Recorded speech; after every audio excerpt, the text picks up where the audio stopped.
ደቂቃ በመንገድ እየሄድን ከአንድ የእግዚአብሔር ሰው እናንተ ከምታውቁት የእግዚአብሔር ሰው ወክ እናድርግ ብለን እየሄድን ከዛ አንዱ ደግሞ መጣ። ከዛ ይገርማል ፕሮፌት ሄኖክ ጺሙም ጸጉሩም ነጭ ሆኖ አየሁታል። ዋው ምንድነው ስለው በቃ እድሜ ይጠግባል አለ። ብቻ አይደለም አልኩት ማቹሪቲ ነው አሉት። ግሬስ ማቹሪቲ ነው አልኩት። ሌላ ሌቭል ነው፣ ሌላ ከፍታ ነው። አጠገባችሁ ላለው ሰው ነካ አድርጉትና ወይኔ ሰው እንደማያይ እኮ እግዚአብሔር አያይም በሉት። ወይኔ ልዩነቱ በእግዚአብሔርና በሰዎች መካከል ያለው ሰዎች ስለ ትናንት ነው የሚያወሩት፣ ስለ እናንተ ትናንት። እግዚአብሔር ደግሞ ስለ እናንተ ትናንት አያወራም፣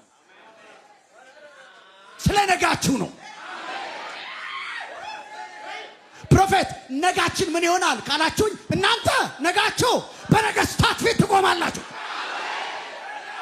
ነጋችሁ በአሕዛብና በሕዝቡ ፊት ትቆማላችሁ። ምን ይዛችሁ? ስሙን ይዛችሁ፣ ቃሉን ይዛችሁ። በቃችሁ አጨብጭቡ፣ በቃችሁ አጨብጭቡ።